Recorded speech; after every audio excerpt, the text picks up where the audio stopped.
Hey everybody, what's up and welcome back to my channel. Welcome to today's video. Couple of things. First off, I'm filming a little bit differently today. I'm filming on my iPhone. So this is a total departure from what I'm used to.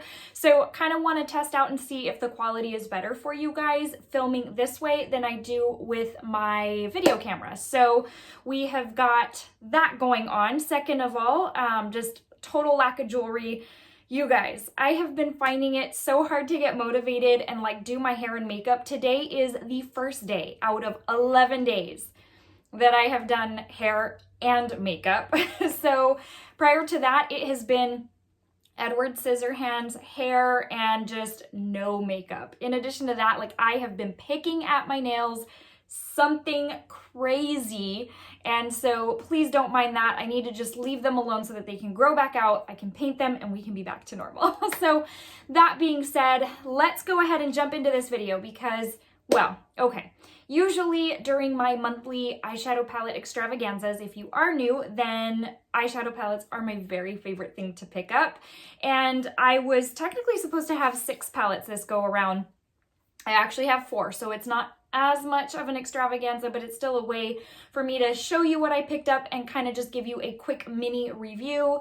I was supposed to end up with the Mulan palette by ColourPop as well as the Making Mauves palette. However, ColourPop, their distribution center is in, I know California, but I'm assuming in the Los Angeles area anyways.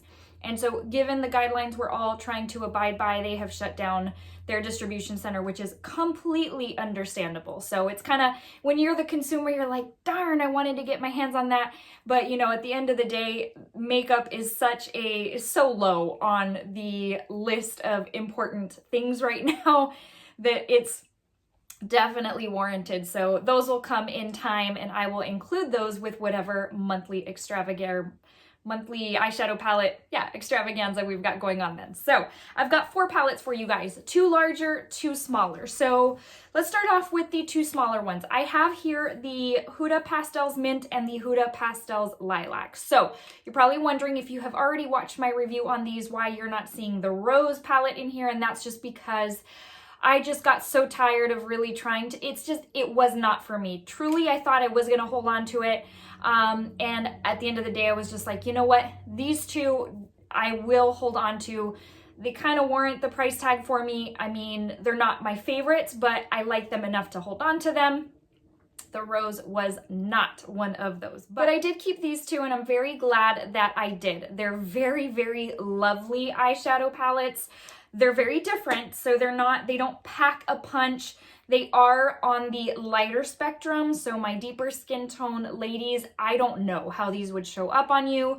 I am going to assume that they wouldn't, but anyways, these standout shades in these 2 are really what do it for me and really what prompted me to want to hold on to them. So let me give you a couple of swatches of the standout shades and a couple of swatches of the matte shades. So here we go. So these 2 are, they really don't have names, but these 2 are some of the standout shades, and these 2 are mattes. And again, you may not really be able to see them very, very well as they crumble down, but the standout shades really, really are lovely, and I enjoy them. I enjoy them enough to, again, want to hold on to them. They are $29 each. For reference, they are made in PRC, which pretty much all of her Obsessions palettes are. So just quick note on there. These palettes do have those zebra type of shades that we've seen before, or I guess type of pans of eyeshadow that we've seen before.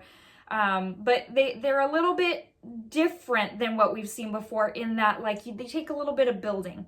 This one right here is almost like a cream. Well, as I get more product on there, it's almost like a cream, which is weird because the rest are a little bit more dry. So, I mean, it's weird because you'd think you're getting one thing, but there's kind of a mixed bag. Anyways, so very, very pretty. Again, different, but pretty. You just have to ask yourself if you want to pay $29 for darn it, I just got the Tati palette all dirty. Oh, well, that's okay. If you want to spend $29 for a couple of those smaller pastel palettes because pastel palettes are a different breed. Okay, so now you know, well, now I got the Tati palette all dirty, but that's okay. So now you know that I did purchase the Tati palette. Now, this one, it's not anything new. It's been out since what, like November? But truly and honestly, I had totally decided I was gonna pass on this one. And then a couple months go by and I start thinking, is that gonna be a regret? Because I love glitters and these are like getting rave reviews, these glitters. And so then I started thinking, and there's different finishes for each shade. Anyways, long story short, I picked it up, which I'm actually very glad that I did because I just kind of checked the website the other day and it has since sold out. I'm finding that since all stores are closed, websites are selling out of stuff so quickly to the point where I have found it difficult to get some of my Ulta 21 Day of Beauty products. It has been like the Nabla highlighters. I got one out of the two I wanted, but literally within minutes, stuff is selling out. But I did pick this one up. I already did a video on it and truly I am so happy that I picked this one up. This is such a great palette. I love the different finishes. The pigmentation is great. It's so hefty. It's basically everything you see in the pictures and everything you hear about is definitely in this palette. I was not disappointed. It wasn't like, oh, people said this, but I actually got this. No, it was pretty true to everything people have said. So let me give you a couple of swatches. The sequin shades are those ones I consider matte shades, but have all the little glitters that will dust off if you blend.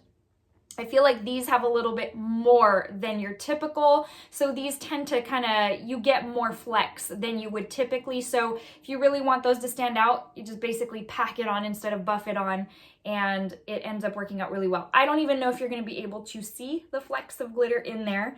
But let me give you a swatch of the glitter. Oh my gosh, it's so pretty.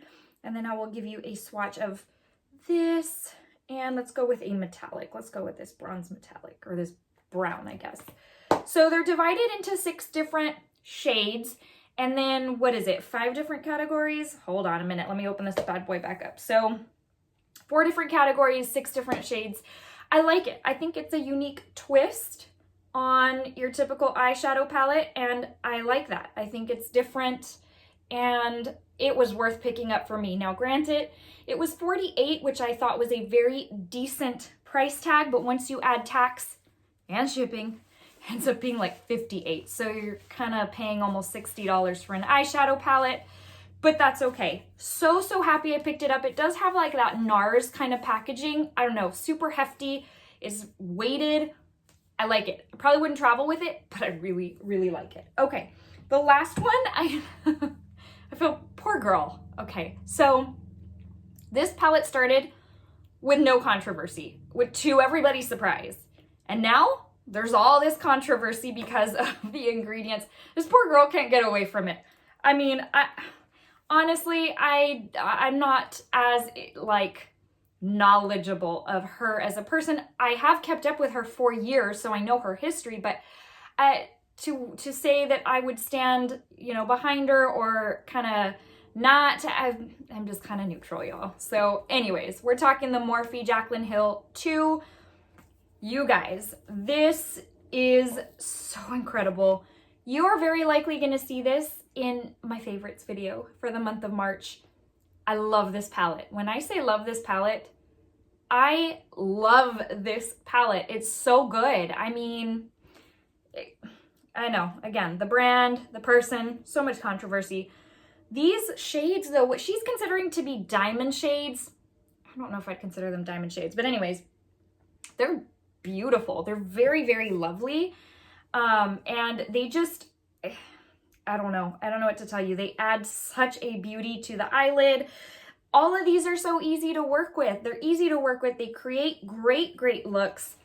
This palette was everything I had hoped it would be, which makes me so happy. They're super vibrant, y'all. So vibrant.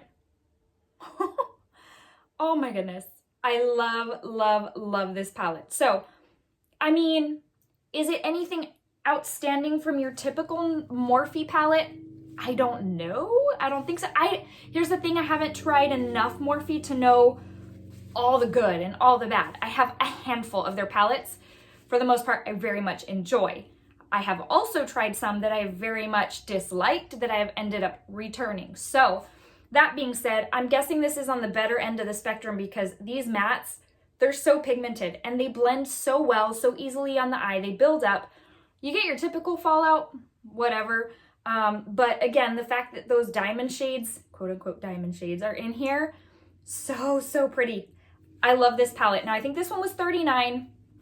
I did wait till it came to Ulta, so I did pick it up at the beginning of March, and I did use like a $5 off coupon, 5 off 15 or something. So definitely if you're looking to get this palette, I would say get it at Ulta because you can use a coupon. However, I think if you use an affiliate code through Morphe, you can also get it there too.